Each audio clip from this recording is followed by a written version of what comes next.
Good afternoon, everyone. So, here I am going to record a lecture on digital communication, which is based on random processes. So, as we can see from the topic itself, that what is digital communication. So, if we go into the details of the digital communication, it's a branch of the communication. Earlier, if you have heard about analog communication, so you know the difference between analog and digital. So, in the analog communication, what we have already read about in different subjects like analog communication or principles of communications, that in the analog communication we have a message signal and a carrier signal, and both the signals are in analog format. So, once you superimpose the carrier signal on the analog message signal, then there will be a kind of a modulated signal generate, and then this modulated signal we can send through a particular channel. So, for a communication we require a transmitter, a channel and a receiver. So, in the analog communication case, what we have both the transmitter and the channel and also a receiver. Also, we have a message signal and a carrier signal. Both the message and the carrier signals are in analog format. Once you superimpose the analog carrier on the message signal, it can be transmitted for a longer distance.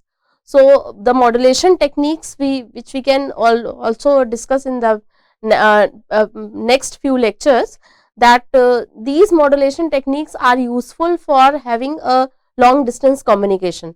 So, if we talk about the digital communication part, so there the data is in the digital format, the data is in binary format. We have to firstly represent that data in the form of the electrical format, and then this data will be modulated further and then transmitted through a channel and received by a receiver.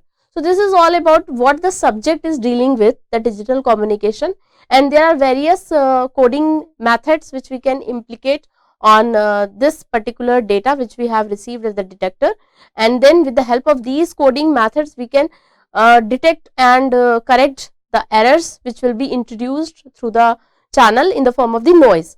So, this is all about what is called as digital communication, the subject is. So, if we talk about the random processes part, which is basically a part of the random variable or a probability theory. So, obviously, if you see the word that is random, so there are two type of signals which is basically having a, you can say that a random signal or a deterministic signal. So, once we talk about a deterministic signal, maybe you have heard earlier, a deterministic signal can be represented with the help of an equation. But if we talk about a random signal, we cannot you can say that we cannot have mathematical equation for a random signal. For example, a noise signal, you cannot represent the noise with a mathematical equation. So, for that particular noise or a kind of a weather forecasting type of signal, we have to see about the random nature of that particular signal with the help of some probability theory. So, here the probability theory comes into a picture, and we will see how the probability theory will help in determining these random signals like a noise or a weather forecasted signal in the form of a particular data. So, here if we define a random process, so I am talking about a random signal, the process is also a part of that particular random signal. So, a random process is a time varying function that assigns the outcome of a random experiment to each time instant xt. So, here we have a particular variable, you can see that is a random variable which is represented here with x, and it is a function of t. So, this x is a random variable, and here t is your time. So, here the random variable is a function of a particular time. So, if we define a random process, it is a time varying function, obviously because it is a function of a time.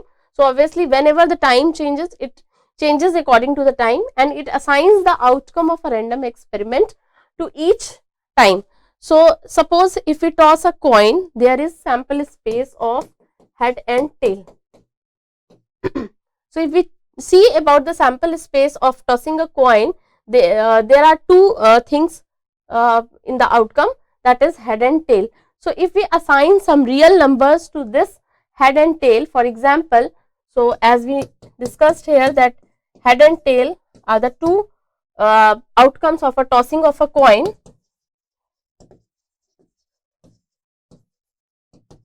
So if we assign some real numbers to this particular head and tail values, so if we assign s is equivalent to +1 when, or we can write in place of s x, which is basically a random variable. So if we put s is equivalent to x is equivalent to +1 when s is equivalent to h, and x is equivalent to -1 when s is equivalent to tail. So we are assigning real numbers to this particular random variable. So the outcome of the experiment, whatever the outcome of the experiment is here, head and tail, and we are mapping these head and tails with the real numbers. So whenever the sample space has head, the real number assigned to the head is +1 and the real number assigned to the tail is -1. So for a fixed sample path, a random process is a time varying function, which is basically a signal, you can say, because if we talk about the signal, it is a time varying function. In the same way the random process is defined. For a fixed t, a random process is a random variable. So if we fix down the time varying time part, then that random process becomes random variable. So if one scans all possible outcomes of the underlying random experiment, we shall get an ensemble of the signals. So whatever the outcomes of the random experiment, if we assign some values, real numbers to these outcomes, and then we take a set of all these outcomes, then it will form a ensemble. So random process can be two types. First one is the continuous type random process, and the second one is the discrete type random process. So what is continuous?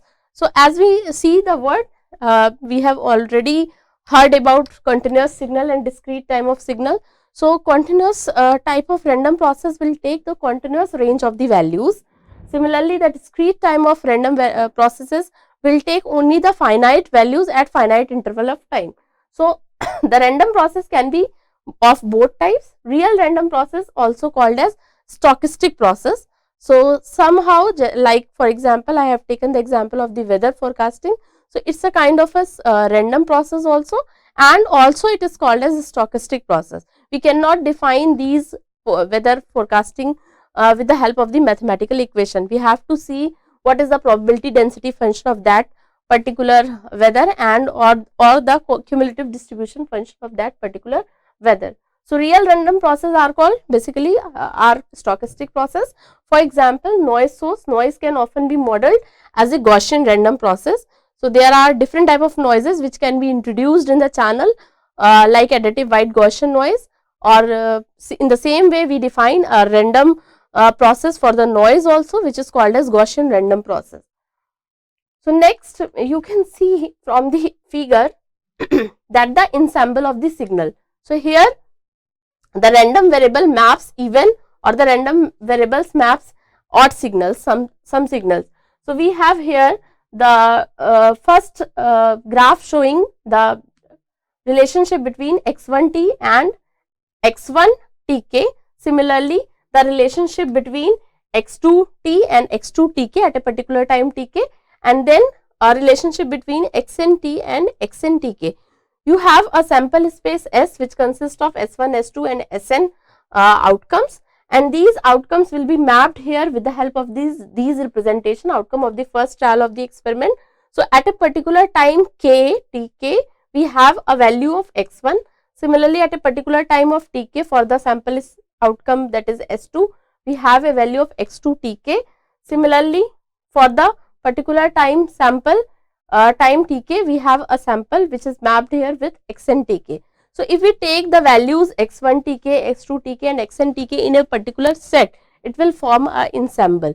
So basically ensemble is a collection of the instant outcomes which is mapped from the sample space to the in the form of the waveforms. So with the help of these outcome of the first trial of the experiment, or the second trial, or the nth trial of the experiment, we can form a set which is called an ensemble of the signals. So here the random processes, as we have discussed, that is it can be of discrete and continuous type. So from the figure you can see that in the first figure we have at a particular time T1 and T2 we have represented different waveforms.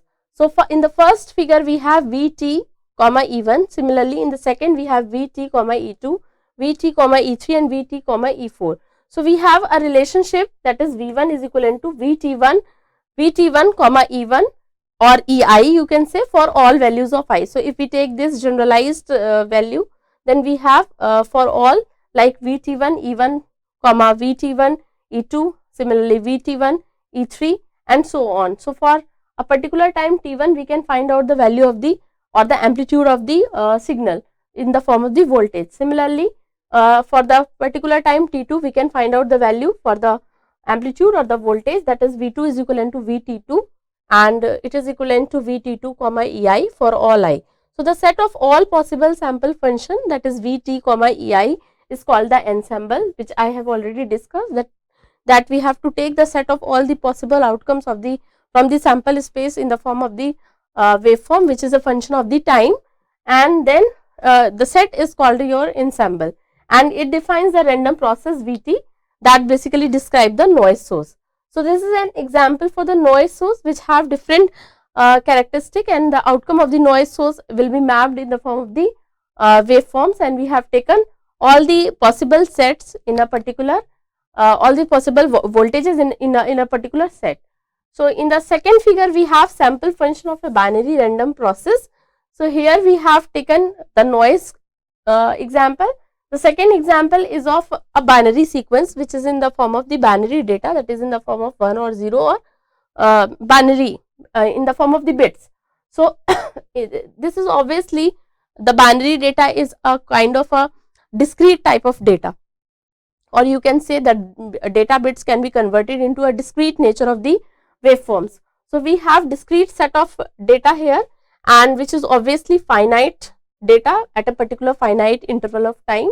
So in the first figure have xt comma E1, similarly the second xt comma E2, the third one is xt comma E3 and so on xt comma E4, and thus we have all these ensembles at a particular time. We can see this point, this point, this point. So if we taking this value, then at this value we have all these sets, and if we form these sets in a particular way, it will form a ensemble. So basically you can define ensemble for both the discrete time and the continuous time random processes. So if we categorize random processes, random variables x1, x2, xn represent amplitude of the sample function at a particular time t1, t2, t3 and so on tn. So a random process can therefore be viewed as a collection of infinite number of random variables. So if we put all the random variables in a particular set, it will form a random process. Or you can say that the joint PDF, because if you remember, in the case of the probability we have joint kind of probability, which is, suppose there are two events, so it has a joint probability like this.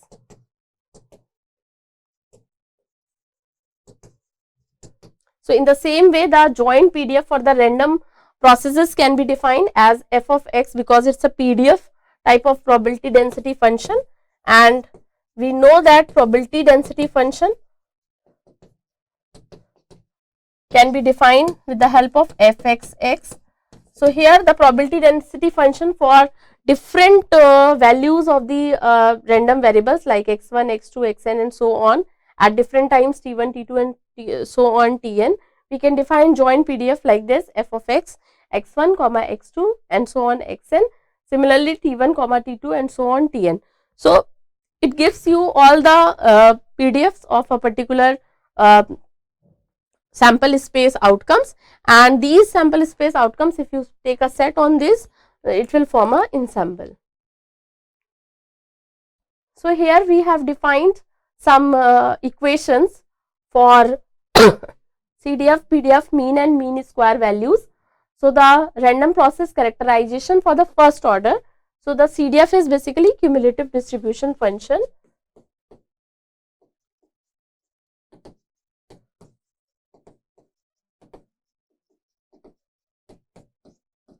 So in cumulative distribution function we can define f of x, x comma t, because if we are taking about the thing about the random process, we have to take care of the time also. So f of x, x comma t is equivalent to probability of x t is less than equivalent to x. Normally we define CDF like this, f of x, x, which is equivalent to probability of x less than equivalent to small x. But if we are taking random process, because this is for random variables, but if we taking random process, then there will be a function of t also. So fx, x comma t, and it is given by p of x less than x comma t, like this. So or x of t is less than equivalent to x. You can write like this also, not like this, f of x, x t less than equivalent to x, like this. So we define here CDF for random variables and random process. Similarly, we define PDF, that is probability density function.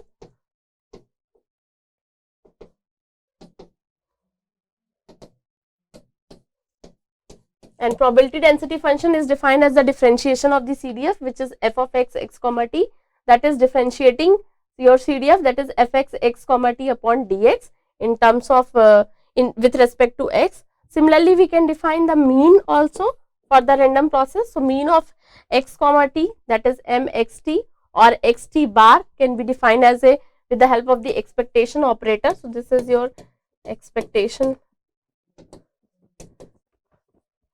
operator. So e of x comma xt, which is equivalent to minus infinity to infinity x of fx, x comma t dx. So these all equations are the same for the random variables and the random processes. Only the difference is the time. Here the random process defines with a function which is varying with the time. So we have to see, we have to consider about x of f of x, x comma t dx. Similarly, mean square value we can define of x square t bar, that is expectation of x square t is equivalent to integration over minus infinity to infinity x square fx x t dx. So with this we can characterize our random process with these formulas for CDF, PDF, mean and mean square. So if we see the statistic of a random process, for fixed t, the random process becomes a random variable. So whenever you fix the value of the t, that is the time is not varying here, in that case the random process becomes random variable, and in that case the mean of the random variable can be defined in the same way as earlier, that is mu xt is equivalent to expectation operator of xt, that is minus infinity to infinity x of fxx comma t dx. So in general the mean is a function of t. So if we are taking mean as a function of t, then it will be a random process. So this is for random process. But if we are taking random variables which is not a function of t, so it's a not function of t. So in that case we can write expectation operator of x, which is minus infinity to infinity x of fxx dx, with this way. So there is no term of time here in the case of the random variable. So here next we have autocorrelation function, which is obviously the autocorrelation between the two variables, that is Rx. We can denote the autocorrelation function with a notation R. So R of x variable t1 comma t2, that is expectation operator of xt1 comma xt2, that is equivalent to minus infinity to infinity. Again, because we are taking two variables at the same time with a different times, so minus infinity to infinity, minus infinity to infinity, x y f of x, x comma y, t1 comma t2 dx dy. So with this equation we can find out the autocorrelation function of a random process. So in general the autocorrelation function is a two variable function, as I have defined, that is there is a two variable t1 and t2. It measures the correlation between the two samples. So we obviously we see the cross correlation or the autocorrelation between the two samples. So if the same samples are taking out, then it will be autocorrelation, and if there are different samples are there, then it will be taken as cross correlation. So next we have RP characteristic or characterization in the form of the second order for the random process. So the first order does not provide the sufficient information as how rapidly the random process is changing as a function of time. So we use here the second order estimation. Otherwise we can use easily for the first order, but there the random process is changing with time. How much the estimation is this is not defined in the case of the first order. So in the case of the second order, we can easily define how slowly fluctuating random process or rapidly fluctuating random process. So there is a graph which is showing here the autocorrelation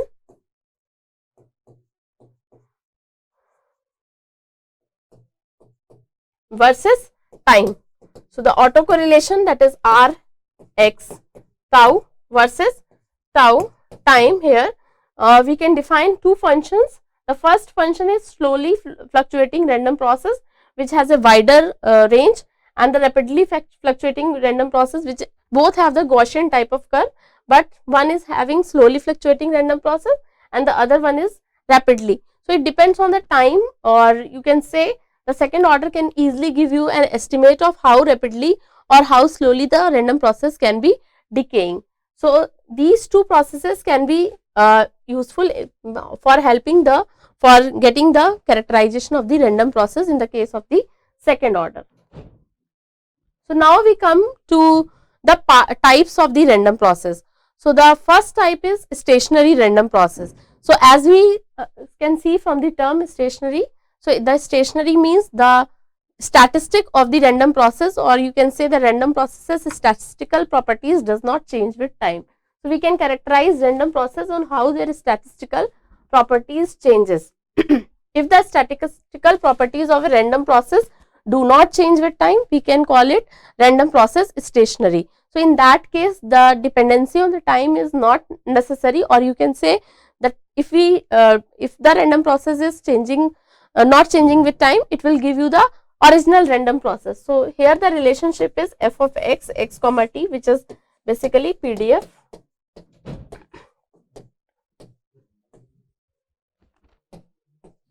of the random process. So here f of x comma t is equivalent to f of x. So in this case you can see that the time term is here in the left side, but in the right side there is no term of the time. So it does not depend upon the time, there is no relationship with the time. So next we have strict sense stationary process. So in the strict sense stationary process, we define some orders like mean square value in the first order. In the second order, we can also define mean or mean square value. Apart from that, we can define autocorrelation function. So the second order PDF of a stationary process is independent of the time origin, and it depends only on the difference between the time, that is T1 by minus T2. So in the strict sense stationary, it does not depend upon the time, but it is independent of the time origin, but it depends upon the difference between the two times.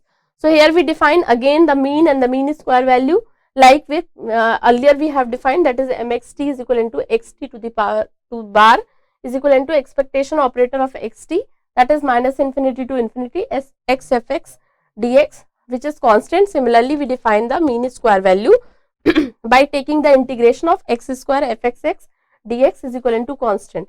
Similarly, we can define the relationship with the autocorrelation function. So here for the autocorrelation function, it is depending on the difference between the two times, that is T1 minus T2, which is equivalent to Rx tau.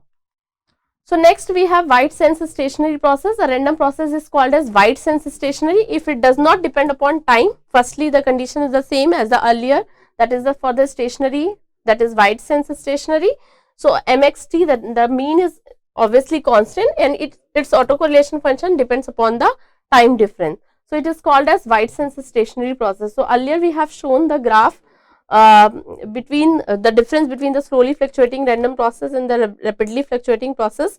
So that note that the random process is always in this case depends upon the difference between the two times, that is T1 minus T2.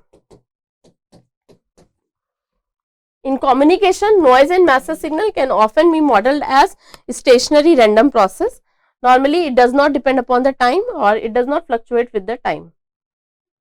So, wide sense stationary random process, we have some properties. For a wide sense stationary random process xt, the autocorrelation function has the following important properties. The first property is autocorrelation function at a particular time that is equivalent to 0. So, in that case the expectation or the you can say the mean square value is always greater than equivalent to 0. So, Rx0 represent the total power of the random signal which is xt. Similarly, the autocorrelation function Rx tau is equivalent to Rx of minus tau. The third property is limit tau tends to infinity, Rx tau is equivalent to tau tends to infinity limit Ext or the expectation operator of xt and xt plus tau, and we can define it with the mean square value. So, this is your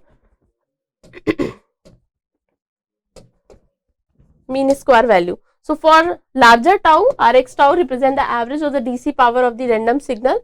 The fourth property is Rx tau is less than equivalent to Rx of 0 for all values of tau. So, if tau is less than equivalent to 0, so in that case the autocorrelation function at a particular value tau is less than equivalent to 0 here.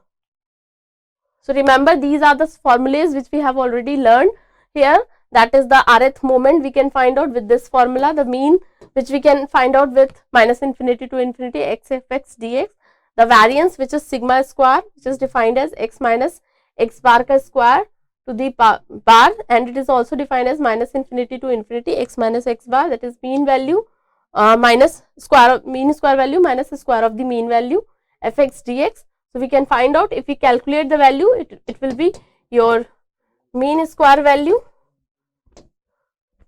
minus square of the mean value. So, square of mean value. So, we have mean square value, that is x square bar minus